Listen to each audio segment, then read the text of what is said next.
I'm kind of excited to be here with you. I haven't done this in about 5 years. I was doing this right when COVID happened, and then COVID happened, and nobody would sit across from me. So Yeah. so this is nice to Crazy have you back. to think about. You are look, that's what it looks like. Just so you, that's happening right now. You've inspired me to do this again. So like, thank you, because this is like I just went out and bought all this equipment. I'm like, I need to do this again, do it the right way. You have a really good story. You inspired me, but also like honestly seeing part of the reason I just want to say this, and not whatever you don't want to say, just tell me. Like you don't want to talk about, but I'm pretty much an open book. But I got to tell you the truth. After Charlie Kirk was assassinated, I had a moment where that affected me like big time, man. And regardless of if people are following him or not, I realized like during COVID, I just got kind of nervous about talking about some things. Mm-hmm. And I think that's also why I stopped talking. And then seeing somebody go out there and talk and then have their life ended, I was like, you know what? I should do this because my life could end tomorrow. Mm-hmm. So I just felt like I should just go out and talk. Like you have a story that needs to be put out there. And by me getting scared, I can't share a story of yours. Yeah. So a couple of those things happened. So anyway, welcome. You are Dennis. How would you introduce yourself to... Because we're going to talk about a pretty cool story, but how do you want to set up yourself? And you're going to have to be a little closer to the mic once you start talking. You should hear yourself like, you hear me. I would say I'm just a guy, Dennis McKeever, just a guy. I would say I'm pretty unremarkable, except for the fact that I had something, I guess for lack of a better word, remarkable happen in the sense that I had something bad happen, and then I kind of really, locked in to... make the most out of it. Try to just, like you said, kind of like the Charlie Kirk thing, awakening you to get back to talking. I had, prime of my life, 27 years old, receive a bad medical diagnosis, and then it kind of just wakes me up to saying, like, what are we going to do?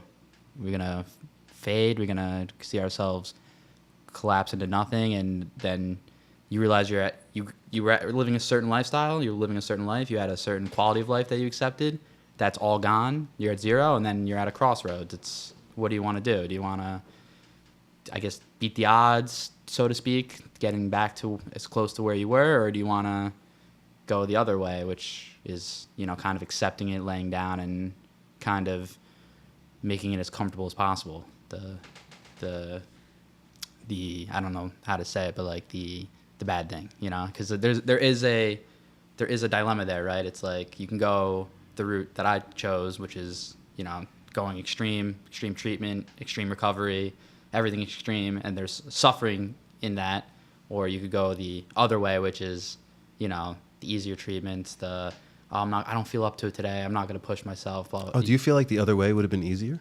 I think it's 100% easier. 100%, really? Yeah. I think a lot of people do it because it's easier, or like, they. I just thought people did it because it was covered. That too. Right. I mean, it's not easy to, but it's covered. It's also no chance of dying. It's not. You don't lower your immune system to zero. It's no chemotherapy. It's no month-long hospital stay. It's none of that. It doesn't ruin your body. It doesn't wreck your body. So when you get this diagnosis, if you did nothing, what happens? It's up in the air, right? Because you were feeling what? You even went into the doctor in the first place because were you feeling something? Or? Yeah. So I knew something was wrong when, like, I've been doing jiu-jitsu since 2015. So this is 2023. And that summer, I just started getting really tired while doing jiu-jitsu to the point where it was just like, I knew something was up. Like I was like, I'm never tired. This is like what I do. My body's conditioned for this. If anything else, like I'm not super athletic. I'm not, some gym rat, nothing like that. If there's anything that my body can do, it was jiu-jitsu. So to see myself fading weirdly, and I knew something was up, and I just thought maybe I was going a little too hard at work. Maybe I was, not sleeping right, eating right. So I tried to correct for those things, and it wasn't getting better. It was only getting worse. And then it came to the climax of one time at jiu-jitsu, I just stood up and the room was spinning, and I was like, I'm going to the hospital. So I just got in my car, said nothing to anybody, went to the gym, I went to the hospital, checked myself in. Even my coach texted me, and one of my best friends was like, where the hell did you go? Like, what happened? And I was like, don't worry about it. I just had to go home. But that's when I really knew something was wrong. And that from there it was, getting a bad diagnosis. And I think that in that moment, and I said this to someone recently, I was like, when you realize that like you do have something wrong with you, or you do get unfortunate news about yourself or medical diagnosis or whatever, like the second you start viewing yourself as a sick or as a patient is when you actually become sick or a patient. Because those 2 weeks, maybe a month after getting like a bad diagnosis, like I never felt worse in my life. Do me a favor, get this a little closer. sorry. You should really bring it up to you. Bring it up to you. Get comfortable. Okay. You should feel it. You should hear it, like your bass Okay. in your voice. Yeah, I because this is so important. I never felt sicker than like receiving a diagnosis, and I was like, and I felt myself declining like rapidly after those like 2 weeks. And I got in, I went to the hospital, they put me on steroids, which like is what a treatment for any autoimmune condition because it suppresses your immune system. So I was sitting in my room, and I was like, and I had this like just epiphany. I was like, there's no way I'm declining this fast. It's like I'm thinking I'm sick, so therefore I'm making myself feel sick, like the placebo effect. Like if you give someone medicine for something and they start miraculously feeling better, it's because they believe they're being treated for whatever they're getting some sort of medicine. They also say that about mental. I think it's called remuneration. It's if you focus on the problem, the problem gets bigger, not smaller. 100%. So that exactly like that, like if the placebo effect's real and they have to account for it in clinical studies, I was like, the inverse must be real. Like if I think I'm sick and I'm feeling sick, that was a big mental hurdle for me to overcome. Because I was like, okay, I'm feeling bad for myself, and I'm labeling myself internally as a patient, as someone who's sick. And it's not like you smoke, you weren't drinking, you're not No. doing drugs. It's not like something else would be like, Yeah. lifestyle. Yeah, no. So like overcoming that, and in that moment realizing like, okay, I'm sick, I'm a patient, whatever. I feel a lot of people turn that switch on, and it's a hot issue in the chronic illness, autoimmune, whatever illness world, because you don't want to be unsympathetic to people who may have a harder time or like are actually incapable of doing things. But gun to my head, I firmly believe a lot of people, once they have that excuse built in, they give it to themselves. And I think that's just the reality of the matter. And once I overcame that, I think you go the other extreme. I'm an extreme person. I went from laying around feeling sorry for myself to the other extreme of I'm going to treat myself like I'm normal, and if I say I'm going to do it, I'm going to do it. And that kind of started the whole journey. If you followed healthcare system guidelines, what would you end up doing? I would have been. Like, what was it?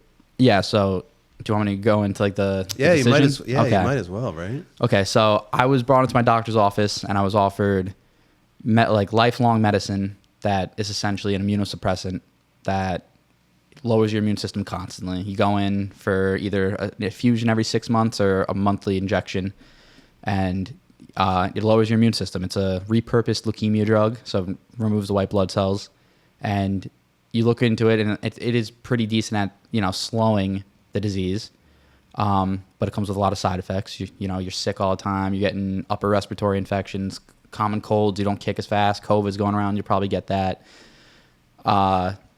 And you can still work during this? Yeah, or you can still work. Yeah, okay. you can still work. And it's but it only slows the disease. Like that's like what it's advertised as, just like a slow, just you're treating it. And the doctors only really offered me that. But I went online and I started doing my own research, talking to people, other patients, and I came to realize that they'd offer a stem cell transplant to essentially give you a chance of curing the disease, rewriting your immune system. So they wipe out your immune system to zero with chemotherapy, and then your immune system is given the chance to rebuild itself and rewrite itself in theory, without the autoimmune condition. So there's a risk to that, so they don't go about taking it lightly and offering it to everybody, because there's a chance of dying, because it is so serious with all the chemo, and there's a chance of other side effects with the chemotherapy that people might not be able to stomach, increased risk of cancer, other autoimmune diseases, just anything that comes with a chemo patient that people might have unfortunately came across in their lives.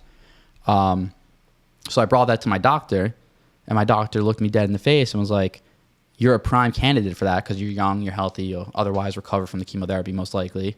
And you're early on in your disease course, so you can freeze it right there. But she's like, I wouldn't do something so drastic so soon. And I was like, well, if I'm a prime candidate, that window might close. I don't want to do it. I don't want to wait and miss my chance. And she's like, yeah, but you could die, like, blah, blah, blah. Like, I wouldn't do that. Let's just, the drugs are good. And so I remember leaving that appointment, and I was like, she says I'm a prime candidate, but doesn't want me to do it. And then in that moment, I was like, all right, that's all I wanted to do, because the idea of being, mentally having to go for an injection every month or an infusion every 6 months versus a one-time thing, I had come to the decision previously that, like, I don't want to view myself as a patient. So that would and allow me for a lifestyle that, I think I would be just more productive and happier in. But it would have been injections once a month for forever. For the rest of your life. Yeah. There's no exit plan on that. There's no exit plan now. Right. And they don't even know how long you can take it either. So it was all weighed up. Like, did they say, oh, here's this 60-year-old man who did it for 30 years drugs and he's really, okay? They really only came about like 10 years ago. So they don't even know. Like, tough. they don't even know how long you can do it, what damage it's doing long term. So that's tough for anything, like anything that hasn't been around that long that you don't know is going to last. Like, I don't know how that feels. Like, the way you're making me feel about it is like, it feels hopeless to just say, hey, here's a drug for the rest of your life. That's I know it's not everybody's. Yeah, no, it was a weird time. It was a weird time. It was almost like an ego death. Like, I swear to God, I had like the greatest life. And then to be knocked down, not even one peg, but all the pegs, was definitely weird. And I think that's when they get you. You're so young. Yeah. And I think that's when they get you too, because if you look online, a lot of these doctors get kickbacks from the pharmaceutical companies. And that's, they get a person who's probably not feeling great, then not feeling great about themselves, scared, and then they just shove it in your face. And it's like, here's her lifelong drug, get on board. And then, you run with it. Well, I imagine when you think, like, a lot of people don't like if you go against doctors anyway. Mm-hmm. So a lot of people want, and for good reason, doctors are great. A lot of people probably trust doctors too much. Mm-hmm. And I think if you come home or go to somebody and say, hey, the doctors told me to do this, but I don't want to, mm-hmm. that's got to cause resistance in your personal life as well, I imagine. I mean, doctors are humans too. Like, I have a prime example from my situation. So I got my year checkup last week with my doctor. So I'm a year out of the hospital from chemotherapy and the transplant and everything. And this July, I started breaking out in this like rash, like pretty alarmingly. It came on pretty fast. My face swelled up. I had it all over my body. And I went to one doctor. I went to the ER, and he was like, that's hives. But I went home, and I wasn't feeling much better with the steroids and the Benadryl and everything. So I went to the urgent care the next day because I was worried about it. I had a precarious situation. My immune system, I'm an at-risk patient for bad side effects or bad things to happen. So I went to the urgent care just to make sure. She was like, that's fungal. So I had two doctors disagreeing about something right away. And then I went to a third doctor. I got into a dermatologist from the urgent care to go back. And then he said that it's most likely hives, but it could also be brought about by a skin infection like staph, because, I do jiu-jitsu and everything like that. Right. So it was just weird, it's like, okay, trust doctors, but which one? You know what I mean? Like, there is always human error in everything. And it was just in my situation right there. This would be, if I went home if I only went to urgent care, I'm thinking I have a fungal infection. If I go to only the ER, I only have a diagnosis of allergies. If I go to the dermatologist, it's an allergic reaction or an immune response to an infection I have. So it's like they put me on everything and it went away. We'll never know who's right, but it's just like, who do I listen to? And so I forgot where we were, but so when you're weighing options, how long does this take? And how long do you have to decide, or do you feel like there's a window, like, hey, I gotta whatever they treatment push I it. decide yeah, to do, they gave me 2 weeks from that appointment. They're like, we got to get you on something or make a decision. Wow. Yeah, they're like, because you just never know with the disease or anything. Like, your body's attacking itself. We got to address that. And they're not doing it out of any malicious nature. I don't think. I think they understand that if you have an issue, treating it's better. Well, you were definitely sick. We're not denying that you had something going on. Exactly. Yeah. So they try to get you on quick. But for me, I think I realized when, like, one was a potential one-time option and not lifetime, combined with the fact that I had that moment of clarity of, like, I can't view myself as a patient, I was pretty on board with that treatment plan from the beginning of going for the dangerous, risky stem cell transplant versus lifelong medication. Because there's two things about it. Like, one, it's like, obviously it's a one-time thing. I could, even if it was the worst thing ever, terrible, blah, blah, blah, I could compartmentalize that and, put it behind me and move forward with my life. And I don't have to like, oh, my infusion's next week. The second thing is too, is like, those lifelong medications, people will fail them and then they go to stem cell transplant anyway. So to me, I was like, if I go get the stem cell transplant and God forbid, it doesn't work or whatever, or not even that, like, maybe I don't start feeling better, whatever it is may be, I've already done the most serious thing. So there's nothing else left for me to do. You know what I mean? So that gave me the peace of mind of, I can't go back. Like, I'm not going to de-escalate. If the most serious thing didn't work, I'm not going to de-escalate my treatment plan. So now I go forward with my life, which is, what I was saying before. It's just moving forward. That makes sense. Mm-hmm. I can understand that. And so your decision ended up being what? What did you do? I went for the stem cell transplant. But, I mean, I've told you about the caveat. There was a time there where I was thinking about, maybe this is the end of the road for me. And, I was thinking about, I was like, I turned 28 and I was like, before this I had 28 good years. If I, ended my life or whatever for, I didn't want to be a patient. I didn't want to be sick. I didn't want to be, people take care of me. I didn't want to be a cripple. I didn't want any of that. So those thoughts were really crossing my mind until I came across on Facebook a guy named Eduardo Longoria, who underwent a stem cell transplant in 2013. And I found him on Facebook and he was just, 40 something, this is 12 years later now. And he's still ripped, beautiful girlfriend, living a great life, traveling all over, working out, marathons, triathlons. And, so I saw him do it and I was like, I was just a brand new person in that moment. I was like, oh my God, like, if he could do it, this is the inspiration I needed. This is like, this is a reason to keep going, a reason to keep pushing because it can work. So in that moment, decided on the stem cell transplant, then, just got on board to get everything done with that big process. I've been meaning to ask you this since we started, because I think I know the answer, but I also need people to understand this. Does anybody know about this right now? Mm-mm. No. So if like somebody, one of your friends sees this podcast, are they gonna, or this like well, they know now, but like in the moment they didn't know. No, yeah. They knew. Well, I remember you were even telling me this summer, like still a lot of people didn't know. No, I didn't tell anyone until really I went back to work, which is after we filmed our thing and everything like that. I'm just trying to set, like, you were taking on a lot. Yeah. And then everyone thought I was MIA because of my mom, unfortunately declining, then, passing away last summer, a month before chemo. So they all chalked it up to that, and that's kind of the excuse that I used of, oh, where's Dennis? What are you doing? Blah, blah, blah. But I for better or worse, I'm vain, and I didn't want people to view me as a patient. I wanted to be treated as normal as possible by my friends, and for them to, even if they know, they're like, oh, Dennis is good, he's got this, he'll be fine. I didn't want how are you doing? I didn't want to be treated different. If they were going to insult me or tease me or whatever, and they might hold back one day because they viewed me as a patient, I didn't want that. Well, even in jiu-jitsu, I'm sure that you don't want to feel like somebody let you do a move. Like you want to feel like, hey, I beat this guy, not that he let me or he took it easy, right? There's stuff like that too. I imagine. 100%. I just don't want to be viewed differently, and it's the whole thing of it's the stigma of having a chronic illness that that I'm trying to defy day to day, and most people look at me, they don't know that I have a diagnosis or anything, which is the point.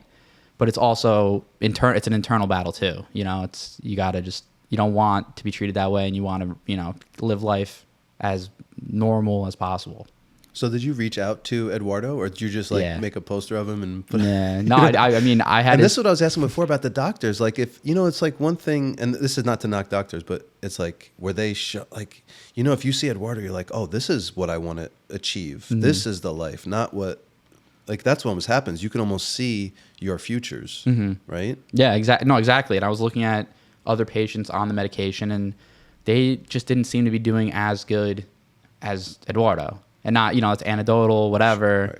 Sure. But like, for me, that was enough. I feel like, he was someone that I would trade lives with him. You know what I mean? Like, in a moment. Because, like, if in that moment, or not trade lives, but, like, I would want to be like that versus the alternative. So he made my decision easier, and in many ways he saved my life. And I did get the chance to tell him that. I was like, you saved my life, because I was very, very depressed for a while.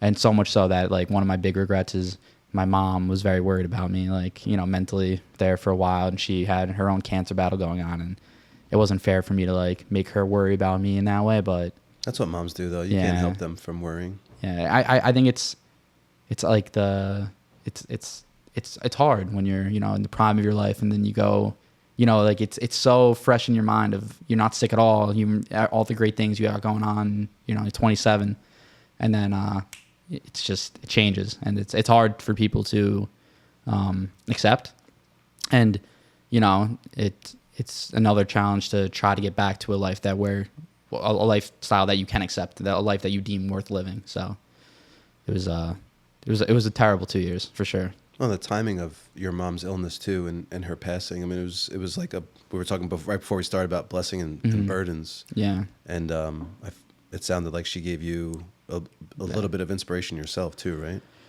Yeah, I mean, she was the ultimate patient. I always said that there was no one better than her. Your dad said that too. Yeah, she was the easiest person to take care of. She never complained. I saw her cry maybe twice. She literally never complained, not once. She just did what she had to do. And she still did everything. She was still she was dying. She was still working. She was taking care of the family the best she could. Like, she was absolutely the best. And to put it like a timeline for everyone, if anyone might listen to the exact dates, I was diagnosed in October 2023. My mom died in June 2024, and then I got my first chemo drip June 19th, 2024. And then I got out of the hospital after the transplant portion, October 1st, 2024. That's why I'm amazed by you, because it's still very fresh. This is not, we're not looking back in 20 years and look what I did. Yeah. You're in the middle. I'm still in it. I made a lot of good progress, and I'm very happy so far. And my doctor was extremely happy with me when I saw him 2 weeks ago. But and I'm sorry for my ADD brain. We are jumping around so much, so I hope people can follow this. But so you talk to Eduardo's, and then you move on. So then you, like, does he seal the deal for you? You're like, I didn't get to talk to him until the summer. Oh, okay. Yeah, he was just he apologized. I messaged him on Facebook a bunch of times, and it took him a year and a half to get back to me. But he was like, "Sorry, I'm living life," which is, that's exactly what I want to hear. So he's like, I don't really check Facebook like that, but just even his, like, persona online. Like, was such a motivation for you. Yeah, I mean, the dude is around 45. He's got a ripped six-pack. He's traveling all over. He's in the jungle. He's doing triathlons. Has a beautiful fiance now. And I'm like, that's the kind of life that any guy wants to live, in shape, beautiful girl, traveling, looks successful. Like, that he checks all the boxes. And if he can go through what I went through, and I know it's possible, that's what pushed me towards that direction 100%. Because... or, just mentally helped me, because I was already going that way. But like, he made, like, once I knew it was possible, like I always say, like, a dog, if you drop a dog in the ocean, he won't drown if he can see the shore. But if he can't see the shore, he'll just go in circles and unfortunately drown. So it's like a little saying, a little quip. But he was like the shore. I saw that was possible, and like, that's a life that you can live. And that was enough to mentally, like, lock me into, this is what I'm doing. I got to be like him. He ran a triathlon in under a year. So I knew it was possible, and he was all the inspiration for that. And that's kind of what there's two things I mentioned to you before. Like, I always thought growing up it was like corny to like have heroes or like have inspirations. Like, just do what you want. Like, you can do it yourself. Tell yourself you're going to do it and just do it. And then you realize that it actually serves a beautiful purpose for people, and extremely useful to see that, you can show people what's possible. Well, they also say, like, don't meet your heroes. So I'm glad that you guys had a good talk. No, he was great. I mean, I'll probably for the next 10 years, I'll still stalk him on Facebook to make sure everything's all right. So what did you go through? What did you do? So you make these choices. It's life of chemo, or what's your option B? So is there a third option? No treatment. You can ride out the natural course of the disease, but that doesn't look so pretty. So it's the stem cell transplant, which is nuclear immune system with a lot of chemotherapy, or lifelong repurposed leukemia drugs. When you're sickly all the time, a little bit, you're getting colds, you have the side effects of the infusions every 6 months or once a month, and it's to me, it wasn't a hard choice. The harder choice was, do I get that done, or do I check out early? which is, crude and bad to say, but I was going through it. Mentally, I was going through it. No, My mom was dying. I was Yeah. getting sick. I couldn't do jujitsu anymore. I felt like I couldn't work for a while. I was so sick. It was, and I was like, I was on top of the world. I loved my job. I loved my training. I loved my friends. I loved my mom. And then like in a year, that's all ripped away from me. So it was like, what kind of life, what was my life possibly going to look like going forward? And Eduardo showed me what was possible, is how I would summarize it. He gave me that he was like the light, at the end of the tunnel, that there is possible to have good things still.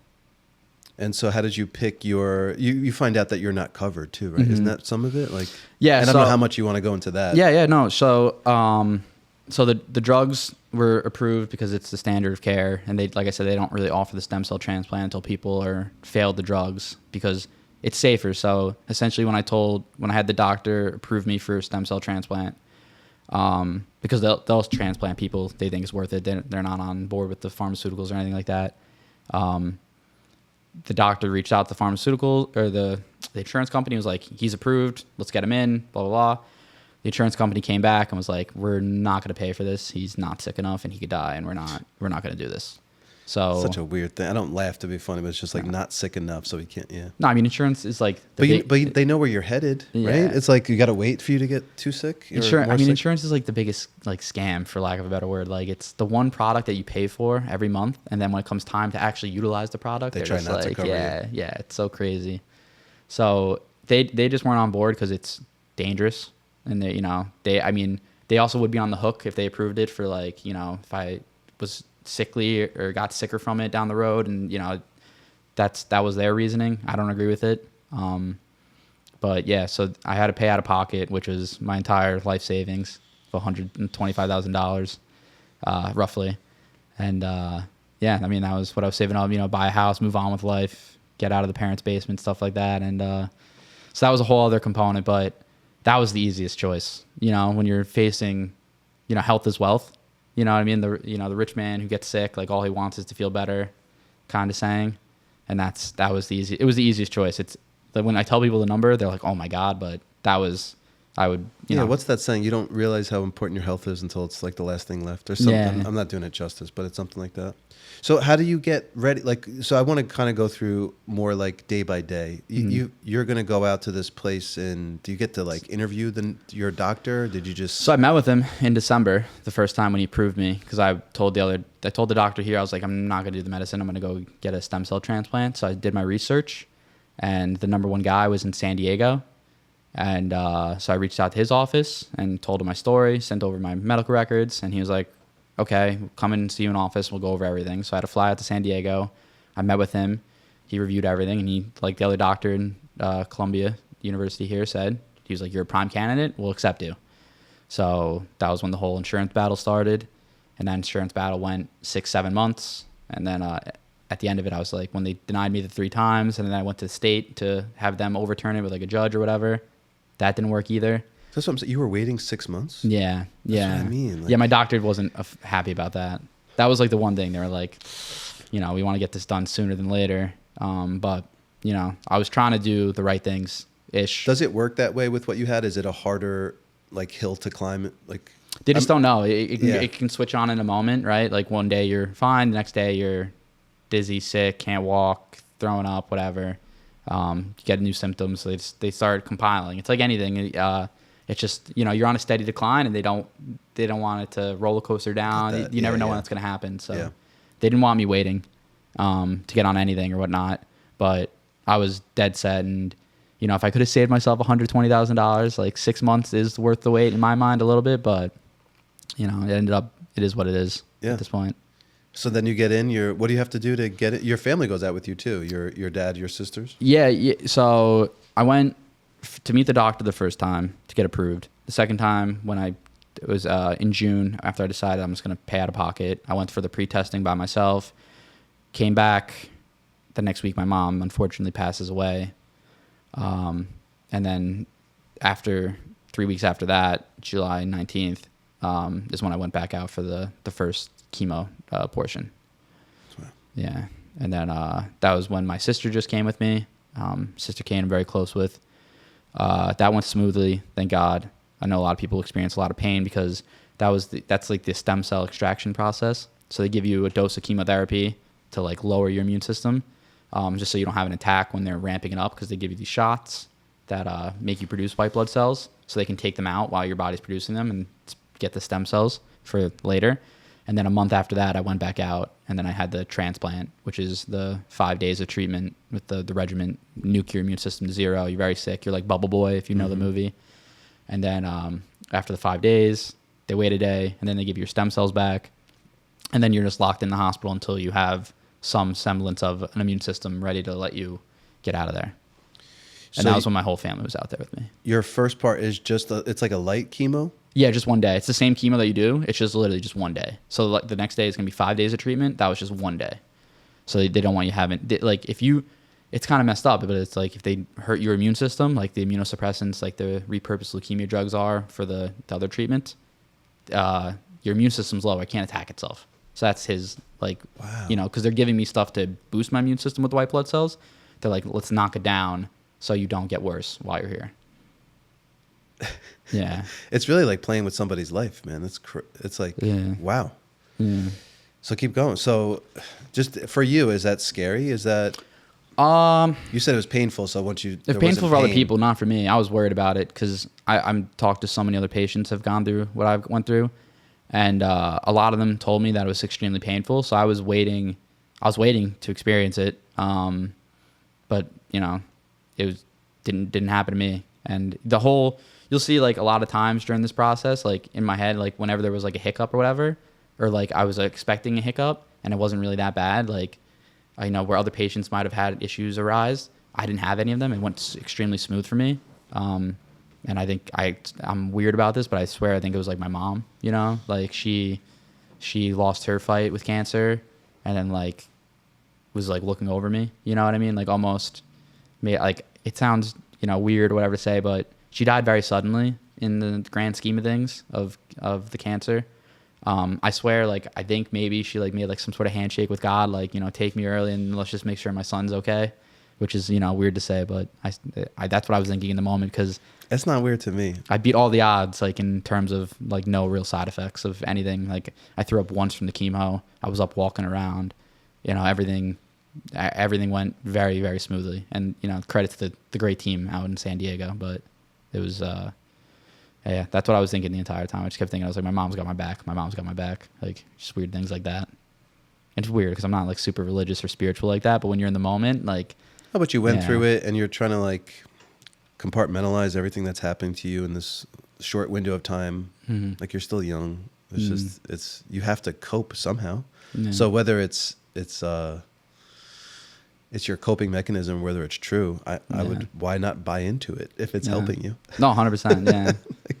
I don't think you're weird for that at all. Like I totally get it. Part of the reason I think my company exists is because my grandfather helped me. So I think he's looking down on me. I have him in pictures up here. I felt like he has sent messages to me indirectly through, my aunt found a Bible, and this little picture, there was a baby and it said, "Good for you" in it. And it was like in the scripture, and she didn't even see the picture inside of it. And then she gives me the Bible and I open it up and there's this little baby with big letters that says, "Good for you." He saved that clipping and bookmarked a scripture in a Bible 20 years before I even formed this company. Like, why did he save "Good for you"? So is that where you actually got the name from, or is that no, like that's not even where? That was just after I'd already been 10 years into the company, and whoa. my aunt gives me this Bible, and I find this like bookmark, and he had saved that 20 years before I started this. So that's like the weird things about So life. he didn't even know what he was doing, you know? He was just like, "Oh, here's a cute baby." And I usually have it saved around here. I don't know where. I actually don't even know where that thing is because I gotta show it to you now. I'll find it. But so I don't. How could I think you're weird? Yeah, no. I mean, that's crazy though. Like to have your name pop out of basically an heirloom. I mean, life works in weird ways, I swear. Just like, I like the little signals that, like, for me, whether it's true, coincidence, however it happened, it's like, it's just, it allows me to keep moving forward and being like, okay, cool. I think I'm supposed to be here. Let me keep doing this. I'm on the right track. 100%. And it's weird. It's like, every time I think about my mom, like, it's so weird though so I still catch myself, especially how fast everything happened, like the last year and a half and whatever. It doesn't even feel like she's gone in a way. Like I swear, sometimes I wake up from like a nap, you know, and like kind of you take You a can't deep believe nap, it, yeah. and you like forget what year it is. Like it's just weird. It's really weird. And sometimes I can still feel her around, and then I kind of like remind myself like if there is something more, then she is still around, you know, in a way, watching out, because like I said, everything's been going extremely well for me, and I like to think it's not a coincidence. I like to think that she's with me in the battle somehow. Well, I like that you got a clean bill of health. You know, I'm not trying to spoil. I don't care about spoiling the story. It's you're on the right track doing something, so it's cool. Where were we? You're out. So you kind of you kind of flew through the boy in the bubble aspect. That's like the most dangerous part of it, right? Yeah, that's when your immune system's zero. That's when people get infections, and unfortunately, you know, one way or another they got sick, and then that's when they unfortunately get really sick and septic, and then might pass away. Are you starting to see other people now that have or at different stages of treatment? Because once you go out there, you're in a Yeah, so when I was out there, I actually talked to 3 other patients that were going through the process right there. I masked up and everything, gloved up, and talked to them and shared a little bit of my story. And that was cool for me too, to like give back a little bit, because I hope I'm not being too vain, but I feel like I'm a good inspiration for other people.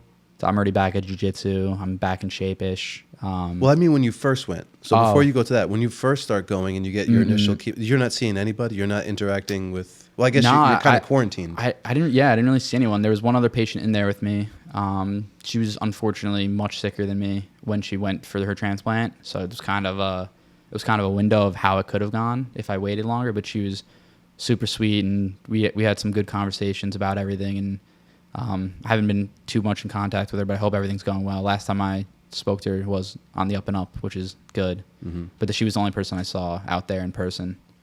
But then this time back around for my 1-year checkup, I got to talk to 3 patients, and that was good for me to, like, I felt like I was helping them. Maybe just see that it can go really well, because I remember seeing Eduardo for the first time. I mean, like on Facebook, and being like, oh my God, it can go well. So I think, you know, maybe if other patients get to see someone who's it's going well for, maybe it would give them the same effect, which is what I hope for, at least. Is it the same? Is it around that age? Is it? They were older. They were like 40s. Because people wait. People try the other drugs, they fail, and then they go for the other one. Yeah. So it was. It's definitely different for them. They're different situations. But I don't really know anyone who went for the stem cell first like I did, or the transplant first. But maybe people will see that I did it first, and they'll start rushing them along a little bit if they come across. Yeah, I'm very active in like the patient resources groups on Facebook and stuff, talking to people and sharing my experience. So maybe if they see my story, that might be something that they decide. But and that's where you're seeing a lot of people like feeling hopeless, right? It's in those Facebook groups. Yeah. It's definitely, you see people at their lowest, and I was very vulnerable in there, asking a billion questions, annoying everybody. Asking to FaceTime with people, talk to them. I talked to probably 200 patients before I went in for treatment myself. Wow. I was just trying to get everyone's story and everyone's information, because I was just weighing up what life might look like and how it's going to be going forward. So I was home sick. I was out of work, or I was on sick leave from work. But you were in San Diego for a month? Yeah, in the hospital, yeah. Because some of that footage that you share with me, just like you walking around, that's like when I see your sister, your dad is there at times. You're walking around with like an IV, or just trying to get out of bed, right? It's just upright. What did you say to me? Something about the people who walk? Yeah, people who walk a lot during treatment get out faster. I don't know if that's like if it's like bad, it's like a bad conclusion to come to, because the people who walk a lot probably are feeling better anyway. You know what I mean? So I might just be like one of those things. But I saw that study on like Facebook, or someone shared it one time on like Google Scholar or whatever. So I went out there and I was like, I'm just going to walk. I'm just going to walk so much every day. Well, it's interesting you say that, because my last son, he was kind of get diagnosed with like some sensory stuff, right? So delayed speech even. But we had people tell us, what do they say? The sooner you walk, the sooner you talk. So there's like all these things connected to like once you're upright, it triggers things. So that's why I was wondering if it was like encouraged, like even if you don't feel good. Like no, they want you to walk a little bit. Yeah. But I was definitely trying to overdo it. Like I said, extreme methods in every direction, and I was trying to just walk a lot. Because I did, you had to pass the time. It was so boring. Like the first few days, I was playing Xbox, and then you start feeling tired, you start feeling groggy from the chemo, and it's like, that's not entertaining. And then you can't really pay attention. Like the only weird, I mean, I felt super weak. I felt super tired, but I like also like couldn't focus like with all the chemo. So I couldn't really watch like a Netflix show. I'd be like sitting there, I'd be like, Yeah. you know, this is not doing it for me. Like, I don't even know what's happening. You're like trying to escape from what you're doing, but Yeah. it's almost impossible. So I would just walk a lot, and like the walking, like you're so weak and you're so tired and like you feel lightheaded. So like it was a process. I still remember it. Like it was weird being back in the hospital 2 weeks ago, feeling healthy now and feeling, you know, like I have some sort of like strength to me, because I can still freshly remember like having to like grab my sister or like grab a hold of the wall because I felt like I might, you know, pass out.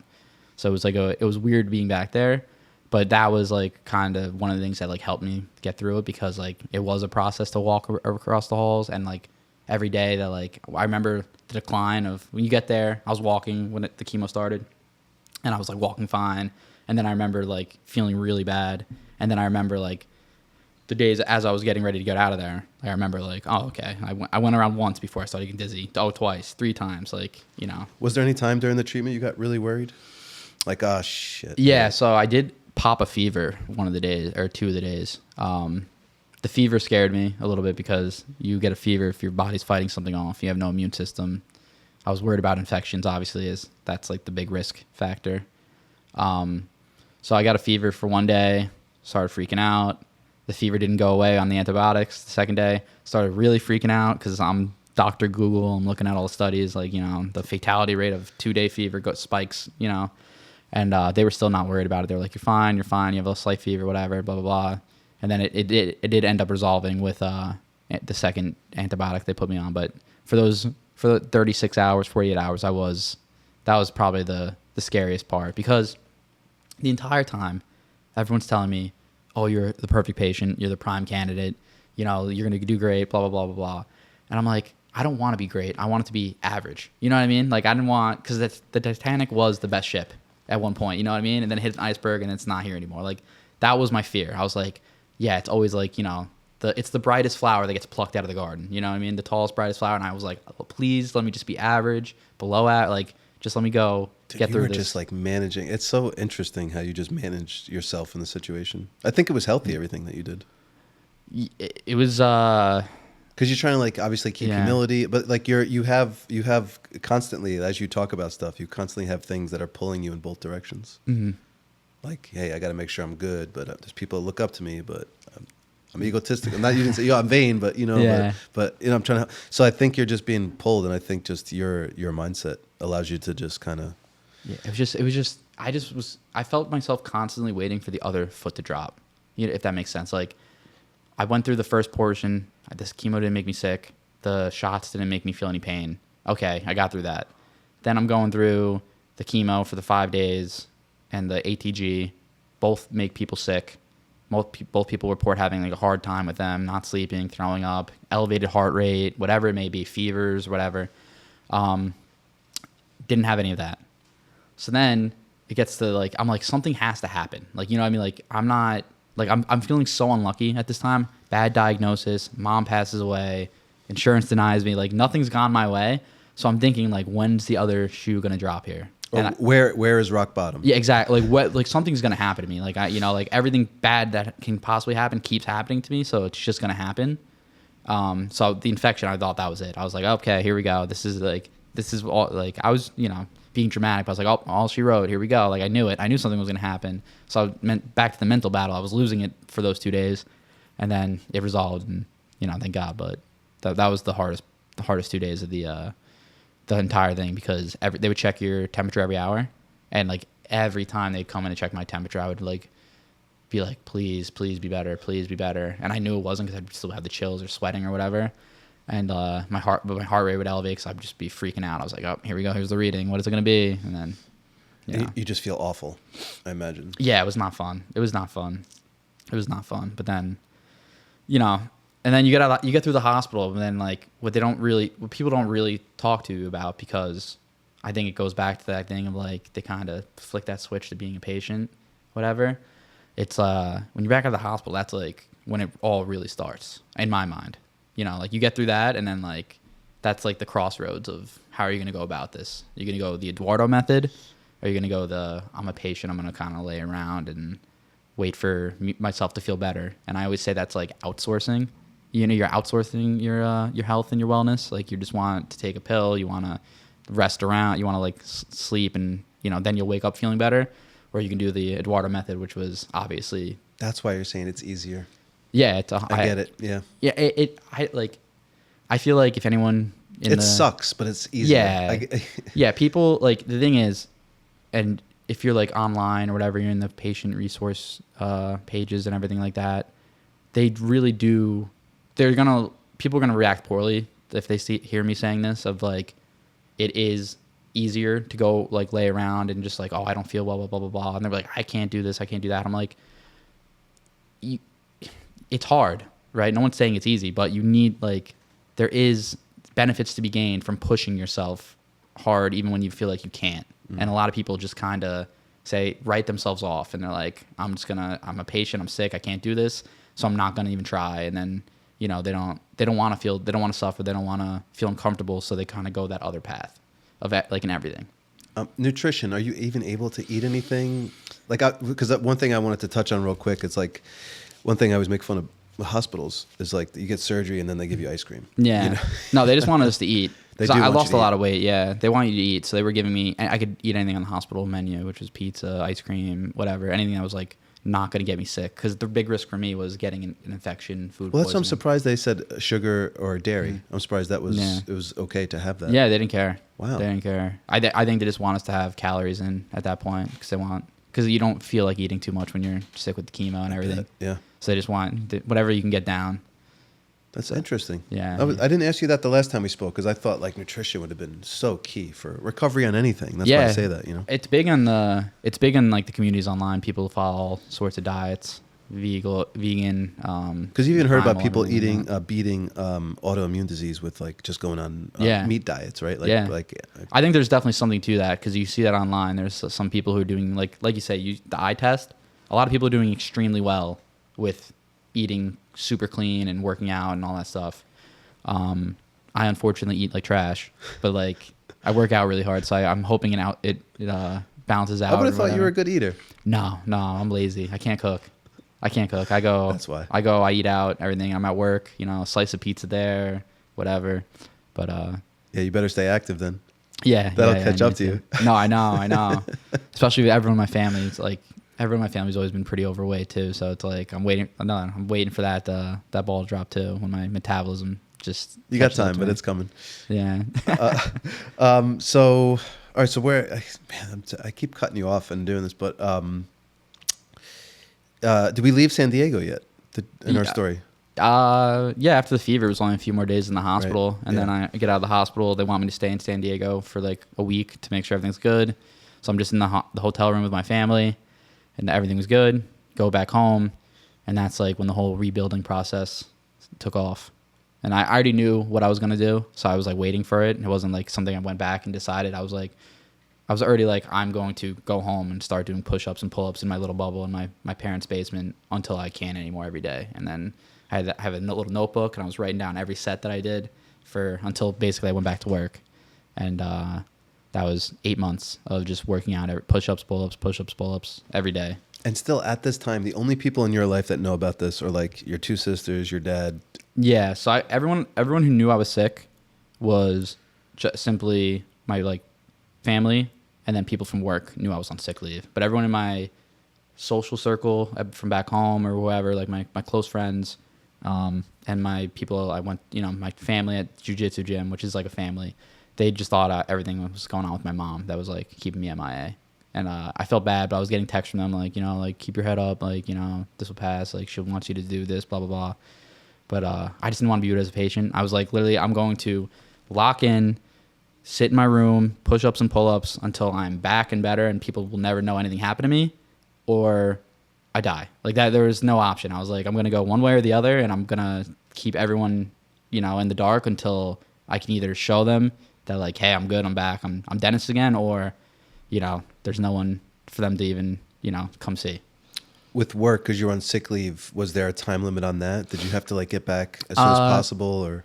So you're given a year by New York State law with civil service, but then they gave me an extra 6 months on top of that, which is perfect for me. Like And you needed that. You felt like. Yeah, I definitely needed that just for the just for the insurance battle. If I didn't have the insurance battle, the year would have been easy. You know what I mean? If I was just, it would have been the same timeline. But the extra 6 months they gave me was accounted for with the 6 month or 7 month battle with the insurance company, which was perfect. And I mean, they took really good care of me. So it was, you know, they helped me out a tremendous amount with that extra 6 months. So very thankful to them.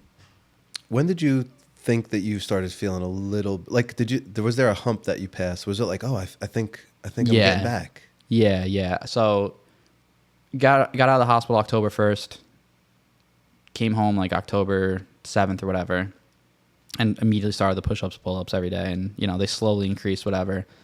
Didn't really start going out to get food or anything like that by myself, like in the morning, picking up a bagel or whatever until like January, February, mostly because my immune system was low. They didn't want me seeing people for a long time. For like, you know, 2-3 months, they wanted to keep you away. But I also had no eyebrows, so I didn't want to be out and about. And, you know, the whole point of me being hidden from people and not having people know anything was going on, that would have been out the window. Giveaway. I saw Dennis with I live in a small town. I saw Dennis with no eyebrows. Like, that'd be bad for that goal of mine. But I started feeling myself again probably like March or April. I remember like going on like a long weighted vest walk, which I was doing for a while. And I remember like feeling good. Like, I just remember like the walk, like it was a nice day out, and I like gave one of these. Like, I was like, okay, like I'm liking how we're feeling right now, which is, you know, it was such a stark contrast. Like, cause I can still remember like the first walk I went on with my sister Kane was, we went to Croton Point Park at night, and I still wore a mask because I had no eyebrows, no hair, and I didn't want to run into anybody. So I hood up my mask, and like I had to sit down like 2 or 3 times, like on the walk, and no weighted vest. I was just walking, but I was so weak and tired. And then I was doing like 6 miles with like a 35-pound vest on in the spring, or, you know, March, April. And like after I did that for like a few weeks, and, you know, I was like, okay, I feel pretty good. Like, you know, once the immune system catches up and everything, like I'm going to look to get back to work and back to training and everything like that. You can feel your body responding. Yeah, 100%. Yeah, you definitely know. You definitely know. And it was just like, I feel like if I was just to have laid around when I got home from the hospital and everything, I feel like that recovery would have been taking much longer, you know? And if there's one thing I could tell people, it's like, definitely like push yourself to, you know, don't go, I mean, I don't know. I don't want to get in trouble by saying push yourself and something bad happens to people, but like push yourself. Like, but you have that background, everything you've done. That's why it's your mindset, right? Like when it comes to sports, like you're pretty competitive. Like you always want to push yourself. Yeah. I'm very task oriented. I think I need like a game. Like I got in contact with you because, and we became friends because I wanted to make a documentary of my whole process and recovery to leave behind for other people to have, like, see what Eduardo did for me. I wanted to do for other people, but it wasn't just for that. Like, it was also selfishly, like, because I had that goal in mind of like, I want to recover fast and I want to make a documentary for people to see, to inspire them. That inspired me. I love that. Does that make sense? Yeah. You know what I mean? You like gotta use it. That was like the whole purpose. Like if I made a task, I made a goal, then I could go to it. That was like the whole thing. Why not have multiple sources of motivation? Mm-hmm. Like you increased your chances of, my God, now I'm starting to filter myself, but I feel like you just increase your chances of success by pushing yourself and stacking up the reasons why you should push yourself. 100%. Like I felt accountable to all those people that would see this and, you know, get inspired one way or another for it. That was like that was the whole thought behind it. Greg, do me a favor. You've been roasting over there, huh? I just got the sun on my face. Why don't you close that blind? Let's just so I'm sorry, I had to stop because I just feel bad for Greg. His head is just the other one. Or no, that whatever one works for you. I don't know. I just felt it on me, so selfishly now I'm gonna say go fix yourself.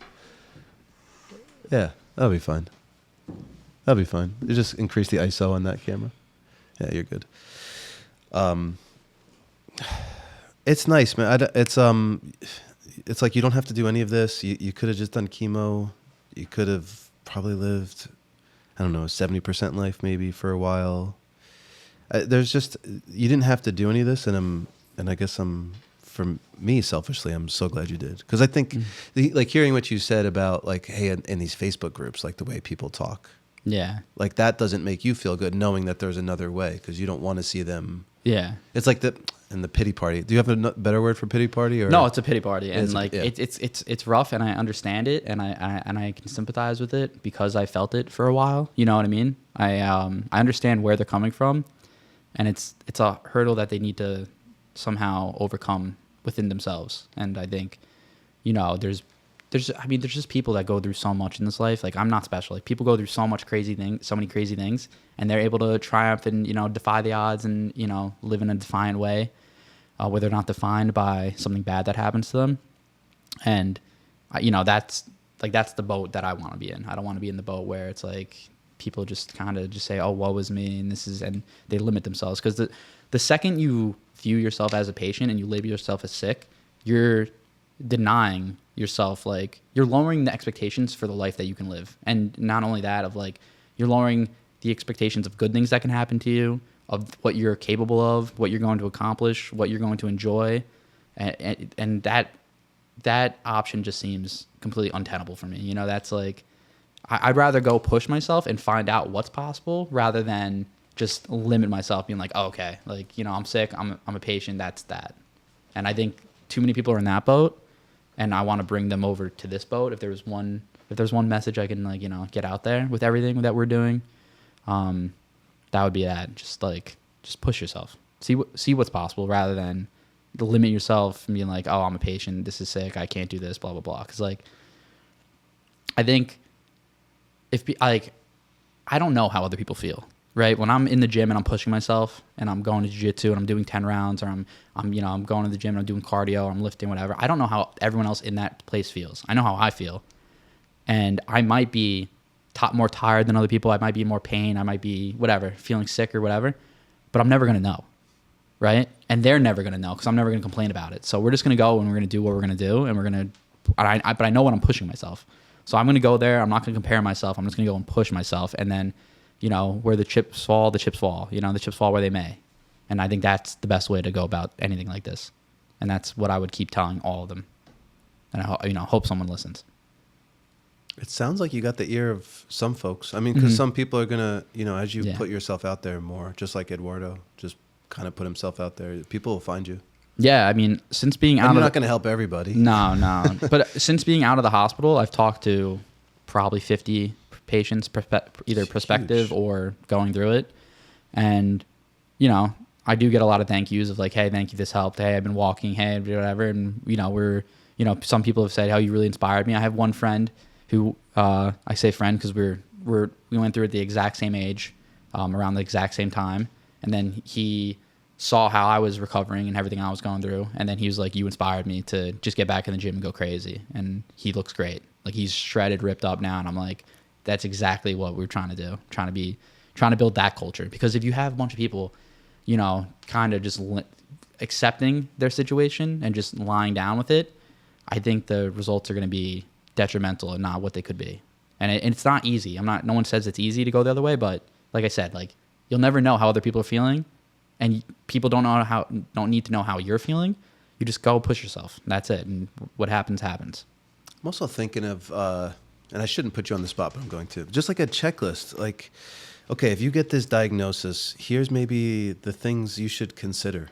Here's maybe what you should research. Here's some people you should talk to. Like weigh your options, figure it out. Because it's not a one size fits all either. So, I mean, I think it could be, though, in the sense that, like, when you're facing something life-altering, like a medical life-altering diagnosis, or, the sudden loss of a parent, or anything you're going through, like, the one thing that's really, like, helped me is, like, I always say, like, if not you, then who?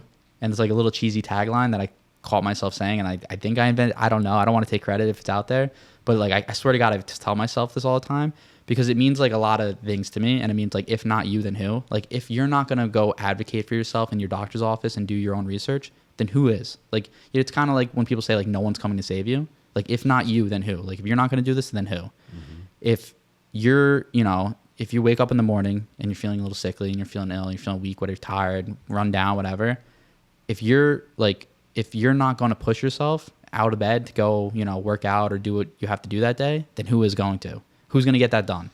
And then, like, then it's also like the prospective, like, when you're looking at life and what it could be, like, who's not like, if you're not going to be the person with the six pack and the muscles and going to the gym and the pretty girlfriend and like the whatever, if not you, then who? Like, who else deserves that better than you? And then like, if someone's going to win the lottery, why not you? You know what I mean? Like, it's just like, keep that in like perspective of like, if not you, then who? Like, just hold yourself accountable, realize that you're your best advocate, and then understand that like the odds are the odds.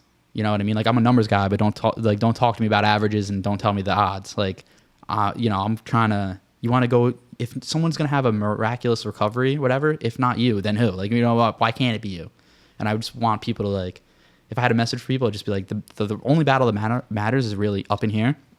And if you can push yourself to go thinking that way, like, that improvement's night and day. You flick that switch and it's going to be way better for you no matter what you're going through. I swear to God. And that's why it has to be you, because not everybody has a default that you have to go and just push myself because. So that may be part of your battle in there, is to find what's actually going to motivate that person. Yeah. I don't know. See it, because even you talk about like when you were in the throes of it, you were talking about like we referred to it as rock bottom. It's like, what bad is going to happen next? So you know, even yourself, like how hard it is, that mental battle. Yeah, I think the mental battle is everything. Like, I can still vividly remember that moment 2 years ago, getting the diagnosis, and then sitting there feeling like I'm declining super fast, and then I'm like, oh my, there's no way I'm getting this sick. Like, it's just impossible. Like, it's all in my head. And then the second I realized it's all in my head, like, the weight was lifted off my shoulders. Like, I swear to God, it was like night and day. And I think if more people could realize that, like, when you label yourself sick or a victim or a patient, you're going to feel that way. And like, it's not to say that you're not and you don't have real things going on and you have like struggles, but like, you know, you want to live in such a manner that you're defying like whatever the disease may have, you know, written for you in the book of your life. You want to live against that. You don't want to, why would you make it easier for it? You know what I mean? Yeah.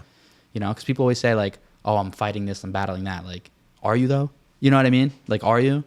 And it's crude to say, and it might rub people the wrong way, but I say it out of a place of, like, I'm not trying to be mean. I'm trying to bring people up. You know what I mean? I'm trying to give them a little rub on the shoulder and say, go get them. You know what I mean? Not like... you don't want people to get stuck in their misery, because that only ends up one place. Yeah, 100%. So it's like, just snap out of it. Yeah, like you might have an illness, but like it doesn't have to define you. You know what I mean? And that would be the number one thing. Just the mental battle is everything. Like literally everything. The quote that I love, and I think I told you about, is like, the mind can make a heaven a hell or a hell of heaven. And like that really is exactly what it is. Like, if you can just go in there and like win the mental battle, like, what does it matter? You know, you can deal with anything. So somebody, I think just wrapping up a little bit, just thinking, you know, if somebody listening to this has an autoimmune disease, and so I'm sorry, just to clarify things, you didn't have the same illness as your mother. We connected it at the same time, but she was battling cancer. She was battling lung cancer, and she was battling small cell lung cancer, which is like the worst one. So that was rough. Yeah. I just didn't want people to think oh, it's hereditary, because that's going to be my other thing, is what you were diagnosed with. Is that something? Does anybody else in your family? No, I think I just pulled unlucky cards, which you never. I don't think they know really. You know what I mean? Like, I don't think they know really what causes like anything unless it's like clear cut. You know what I mean?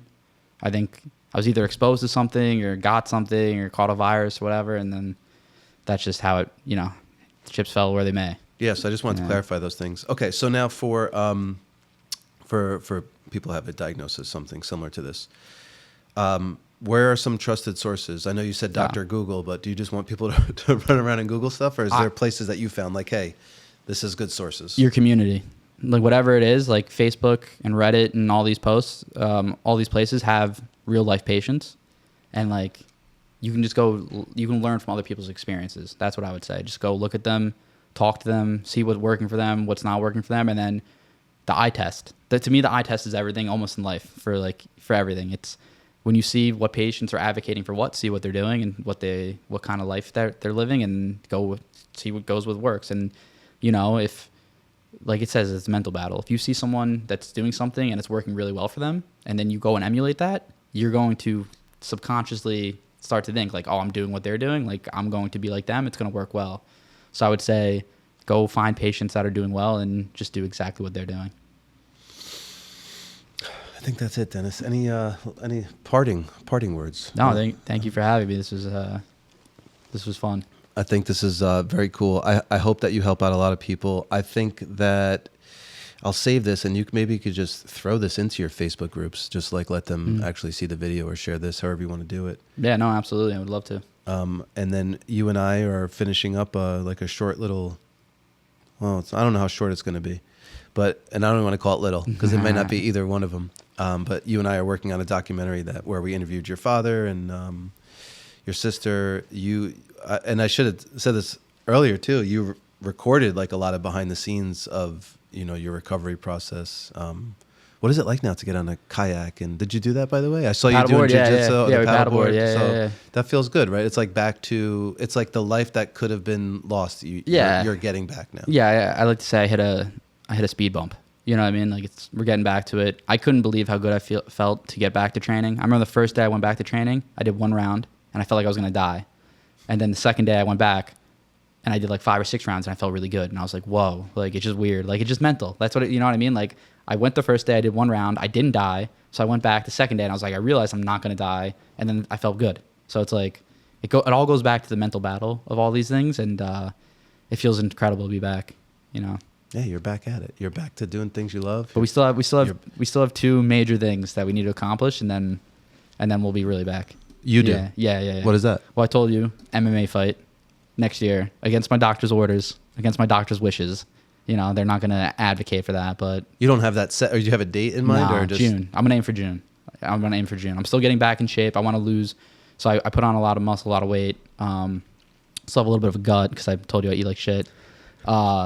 So I'm going to lose like 20 pounds by December, January, and then I'm going to start spending 6 months getting back in fighting shape because I used to compete all the time.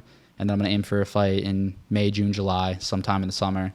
And that would be my big, like... Why would that be against doctor's orders? What is that? They don't want to get punched in the head. A doctor can't be like, that's good for you, you know what I mean? Like, yeah, but... I don't know. It's not connected? It's not connected, but like, they can't... doctors would never be like, that's a good idea. Especially, everything I threw my body through with the chemo and everything, like, they probably would not be like... I don't think they'd be thrilled because they told me to avoid contact sports. I was technically not cleared to go to jiu-jitsu when I went back. They were like, how about try running? And I was like, okay, that part I can say. I thought it was because of the harm you could do to your body, but now I the mats are just yeah, the mats, everything gross. Yeah, and my body did go through a lot, and they say like chemo could affect your ligaments and your joints and everything like that, and it's probably not good. I mean, it's not good for your brain. So I don't think they'd be thrilled. And because they were told me they didn't want me to do contact sports for a long time. I mean, you're practicing. You might as well do it for I know. So that would be my big. That would be my big like moment. I think of like getting back to where I was and what I was feeling, and that's still it's still I still need to win too. I'm not just taking it to go say I got there. I want to win. That's the big goal, and then like the other goal too would just be like to help more people some way. And it's so cheesy because I swear to God I was not that kind of person. Like, you know what I mean? Like some people are always out there like, oh, I want to help inspire people, I want to bring about. Like if I didn't have that moment of like finding Eduardo's Facebook page and feeling that feeling of like, holy shit, this is possible, I wouldn't be like trying to do this. But I felt feeling for me, and I just want to somehow, some way give it back to the other people as well because it's so important. Like the mental I don't get the so sense important. that you're doing this for notoriety or ego. It almost sounds like you're reluctant to do it. So you're not. This is not a vanity project. No. I'm very private. As like I didn't even want people to know I was going through anything.